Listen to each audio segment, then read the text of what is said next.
Hello guys, welcome back to the new series of important questions, that is top 15 questions of ophthalmology. Today's topic is chronic dacryocystitis. इसका first part हमने last video में देखा था, that is congenital dacryocystitis. It is also a very important question for your university exam, chronic dacryocystitis. इसको हम cover करेंगे 1.5 page में, ठीक है. इतना ही आपको करना है. You don't need to read from a book after watching this video, ठीक है. So let's start with the topic. इसमें हम डिस्कस करेंगे इटियोलॉजी. देन उसके बाद इटियोलॉजी में 4-5 फैक्टर्स है. Predisposing factor, factor responsible for stasis of tears in the lacrimal sac, then source of infection and causative organism. उसके बाद में हम इसके clinical features, that is stages of this dacryocystitis, ये डिस्कस करेंगे. और उसमें लास्ट में ट्रीटमेंट एंड कॉम्प्लिकेशंस, ठीक है. So first of all let's start with chronic, the introduction.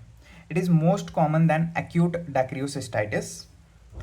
Inflammation of lacrimal sac due to stasis of secretion in the lacrimal sac. इसकी definition क्या है? It is inflammation of lacrimal sac due to stasis of secretion in the lacrimal sac. Dacryocystitis, ठीक है. Etiology में हम etiology multifactorial होती है इसकी. It is a vicious cycle of stasis and mild infection of long duration, ठीक है. ये एक विशियस साइकिल है, मतलब जो डैमेज होती जाती है. विशियस साइकिल मतलब डैमेज होती जाती है विद द कोर्स, ठीक है. Vicious cycle of stasis and mild infection of long duration. इसमें 4 पॉइंट्स हमको लिखने हैं टियोलॉजी में. Predisposing factors, factors responsible for stasis of tears in the lacrimal sac, source of infection क्या होता है, and causative organisms for this condition. First of all we will discuss the predisposing factors. इसमें है age, sex, race, heredity, socio economic status and poor personal hygiene. As में it is most common in 40 to 60 years of age. Sex में females are more at risk of chronic dacryocystitis than males, that is 80% of females, due to narrow lumen of the bony canal, ठीक है. इसका reason क्या है? Due to narrow lumen of bony canal. Race white greater than negroes, it means whites में ज़्यादा होता है dacryocystitis then the Negroes, ठीक है. हेरिडिटी में indirect role of heredity in this disease. And socio economic status, most common in lower socio economic status. And the last point is poor personal hygiene. तो ये 6 factors है predisposing factors, ठीक है. उसके बाद में हमारा है factors responsible for stasis of tears in the lacrimal sac, ठीक है. तो इसके लिए हमारे पास है 5 factors. Anatomical factors, foreign bodies in the sac, excessive lacrimation, mild grade inflammation of the lacrimal sac, and the nasal polyp, inferior turbinate hypertrophy, DNS atrophic rhinitis. ये सब ये एक ही पॉइंट है, ठीक है. ये सारी कंडीशंस, ठीक है. And then mild grade inflammation of lacrimal sac, ये ठीक है. तो first of all anatomical factors. कौन से हैं anatomical factors? Narrow bony canal एक, partial canalisation of the membranous nasolacrimal duct, partial canalization of membranous nasolacrimal duct. NLD means nasolacrimal duct. Excessive folds in the nasolacrimal duct. ये 3 factors हैं anatomical factors. Narrow bony canal, partial canalisation of membranous nasolacrimal duct and excessive folds in nasolacrimal duct. उसके बाद में हम second point is foreign bodies in the sac. Third point is excessive lacrimation, mild grade inflammation of lacrimal sac due to associated recurrent conjunctivitis. Mild grade inflammation होता है lacrimal sac का due to recurrent associated recurrent conjunctivitis. उसके बाद में है last point nasal polyp, inferior turbinate hypertrophy, DNS atrophic rhinitis. इसकी वजह से भी मतलब stasis of tears in the lacrimal sac हो सकता है, ठीक है. These are the factors responsible, this 5 factors. उसके बाद में है next point in the aetiology which is third point is source of infection. Source of infection क्या होता है इस कंडीशन में, क्रोनिक डैक्रियोसिस्टाइटिस के लिए? The lacrimal sac may get infected from 2 जगह से. एक तो conjunctiva and second is nasal cavity और paranasal sinuses. These are the source of infection for this condition. उसके बाद में है the last point in the aetiology which is causative organisms. Causative organisms है staphylococci, pneumococci, streptococci and Pseudomonas pyocyanea, ठीक है. Staphylococci, pneumococci, streptococci, Pseudomonas pyocyanea. कितना गंदा pronunciation, फिर भी ठीक है. Rarely tuberculosis, syphilis and leprosy, these are the chronic granulomatous infections this may be the causative organisms for the chronic dacryocystitis but rarely, ठीक है। तो ये हो गई इटियोलॉजी। उसके बाद में हम इसका डिस्कस करेंगे इसके स्टेजेस, ठीक है, clinical features that is.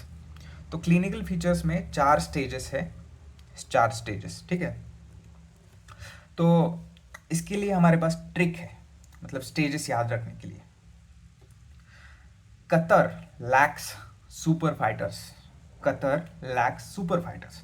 Qatar में मतलब कतर एक कंट्री है, आपको भी पता है, QATAR उसका स्पेलिंग होता है, लेकिन हम यूज़ करेंगे CATR, कतर प्रोनाउंसिएशन में C आता है ना, इसके लिए।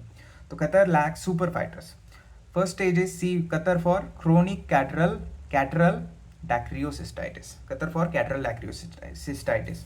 उसके बाद में है lax, lax stage of lacrimal mucocele formation, ठीक है, सेकेंड स्टेज। उसके बाद है super fighters, then super for stage of chronic suppurative dacryocystitis, super for suppurative dacryocystitis. उसके बाद में है fighters, stage of chronic fibrotic sac. तो ये 4 स्टेजेस हम वन बाय वन इसको डिटेल में डिस्कस करेंगे। So let's see. The first stage is stage of chronic catarrhal dacryocystitis. तो इसमें हम पॉइंट्स लिखेंगे। It is characterised by mild inflammation of the lacrimal sac associated with blockage of nasolacrimal duct, ठीक है, ये first point हो गया। इसके क्लिनिकल मतलब फीचर्स क्या होते हैं इस स्टेज के? एक तो 3 फीचर्स होते हैं। Watering eye, it is the only symptom. Then उसके बाद में रीगर्जिटेशन टेस्ट हम परफॉर्म करेंगे, उसमें हमें दिखेगा क्लियर फ्लूइड और few fibrinous mucoid flakes regurgitated from the lower punctum. मतलब रीगर्जिटेशन टेस्ट क्या होती है? लैक्रिमल सैक को हम अगर प्रेशर अप्लाई करेंगे उस पर, तो मतलब रीगर्जिटेट होता है fluid from the lower punctum. तो कैसा होगा in case of this stage, chronic catarrhal stage? Clear fluid और few fibrinous mucoid flakes regurgitated from the lower punctum. हर एक स्टेज में हम रीगर्जिटेशन टेस्ट, देन डैक्रियोसिस्टोग्राफी, ये हम हर एक स्टेज में मतलब ये पॉइंट हम इंक्लूड करेंगे, ठीक है। DCG means dacryocystography. तो थर्ड पॉइंट इज DCG। इसमें क्या दिखाई देगा हमको? It is a radiological examination basically. It shows block in the nasolacrimal duct and lacrimal sac is of normal size and shows healthy mucosa, ठीक है। इस stage में block in the nasolacrimal duct and lacrimal sac is of normal size and healthy mucosa. उसके बाद में हमारे पास है स्टेज ऑफ लैक्रिमल म्यूकोसील। उसमें हम देखेंगे, इसमें it is a chronic stagnation causing distension of lacrimal sac, ठीक है, chronic stagnation causing distension of lacrimal sac. Then इसके फीचर्स क्या है? 5 फीचर्स है इसके। कांस्टेंट इपीफोरा होता है इसमें, यहाँ पे ओनली वाटरिंग ऑफ आई था ना फर्स्ट स्टेज में, इसमें कांस्टेंट इपीफोरा होगा।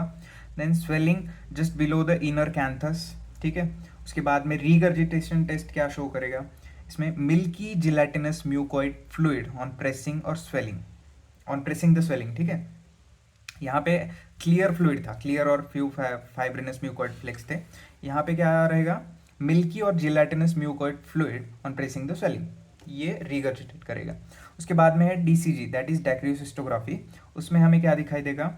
Distended sac with blockage in nasolacrimal duct, ठीक है, डिस्टेंडेड सैक दिखेगी first main feature, with blockage in nasolacrimal duct. If openings of the canaliculi are blocked it forms encysted mucocele, ठीक है, ये complication हो सकता है। If opening of the canaliculi are blocked it shows encysted mucocele, it forms, ठीक है।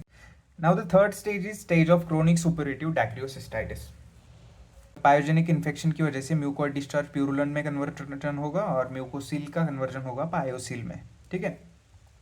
Then इसके features क्या है स्टेज के क्रोनिक सुपरेटिव डैक्रियोसिस्टाइटिस के?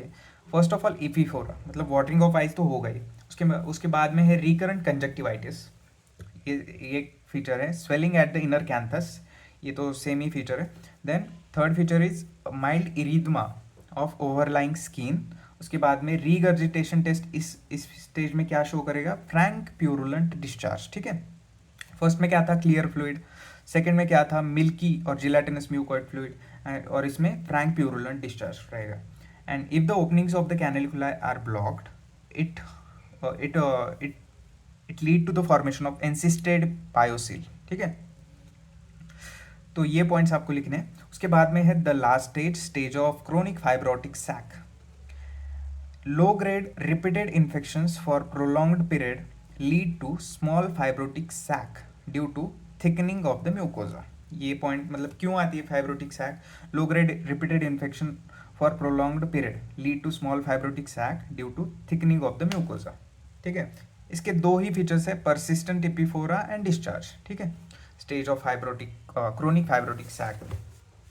And the third feature is on dacryocystography, sorry third feature भी है डैक्रियोसिस्टोग्राफी। डीसीजे पे हमें क्या दिखाई देगा? Very small sac with irregular folds in the mucosa, very small sac with irregular folds in the mucosa. उसके बाद में है ट्रीटमेंट। ट्रीटमेंट में हमारे पास चार चीज़ें हैं, याद रखनी है हमको। Conservative treatment, balloon catheter dilation, DCR that is dacryocystorhinostomy, DCR operation हमने देखा था पिछले मतलब कंजनाइटल में भी, एंड डैक्रियोसिस्टोटॉमी DCT जिसको हम बोलते हैं। तो हम इसको चार पॉइंट को वन बाय वन डिस्कस करेंगे। First of all conservative treatment, इसमें हम करेंगे probing and lacrimal syringing. It is useful in early cases only. ठीक है, दो चीज़ें करेंगे इसमें, probing and lacrimal syringing. Then balloon catheter dilation, इसमें क्या करेंगे? It is also called as balloon dacryocystoplasty, ये पॉइंट लिखना है। It is used in patients, PT means patients with partial nasolacrimal duct obstruction. It is used in patient with partial nasolacrimal duct obstruction. उसके बाद में है third point that is dacryocystorhinostomy DCR operation. The operation of choice, this is the operation of choice since it reestablish the lacrimal drainage. ठीक है, before surgery infection should be controlled by topical antibiotics and repeated lacrimal syringings. ठीक है, उसके बाद में है last point which is dacryocystectomy DCT। It is only used when DCR is contraindicated. अगर DCR, CI means contraindication, DCR is contraindicated then we use DCT dacryocystectomy. तो DCT के indications कौन से हैं, मतलब कौन से कंडीशंस में हम DCT यूज करते हैं? If the patient is too young और too old patient, in case of TB, syphilis, leprosy or mycotic infection of the sac, in cases of tumors of the sac, in case of atrophic rhinitis and unskilled surgeon अगर होगा तो DCT हम करते हैं। ठीक है, तो ये 4-5 कंडीशंस में हम DCT को यूज़ करेंगे। उसके बाद में है the last point of this video which is complications of chronic dacryocystitis. तो 4 कॉम्प्लिकेशंस आपको याद रखने हैं। First one is chronic intractable conjunctivitis, first one. Second one is ectropion of lower lid, maceration and eczema of lower lid skin. Ectropion of the lower lid and maceration and eczema of the lower lid skin. Second point. Third point is chances of corneal ulcer. ये भी आपको मतलब corneal ulcer भी हो सकता है. And the fourth and last point is high risk of endophthalmitis if intraocular surgery performed in presence of dacryocystitis. अगर हम इंट्राओकुलर सर्जरी करेंगे इन प्रेजेंस ऑफ डैक्रियोसिस्टाइटिस तो हाई रिस्क ऑफ ऑप्थेल्माइटिस होता है उस कंडीशन में। ठीक है, तो this is the chronic dacryocystitis जो हमने 1.5 पेजेस में कवर किया। इसके लिए हमारे पास ट्रिक भी थी, Qatar lax super fighters, that is 4 stages of the chronic dacryocystitis which are very important, that is Qatar for chronic catarrhal dacryocystitis, then lax for lacrimal mucocele की stage, then super means chronic suppurative dacryocystitis and fighters means chronic fibrotic sac, stage of chronic fibrotic sac। इसको आपको याद रखना है। उसके बाद में treatment में हमने कहा 4 ट्रीटमेंट थे, conservative, balloon catheter dilation, DCR operation and DCT डैक्रियोसिस्टेक्टॉमी। So thank you for watching. If you like this video, do subscribe to my channel.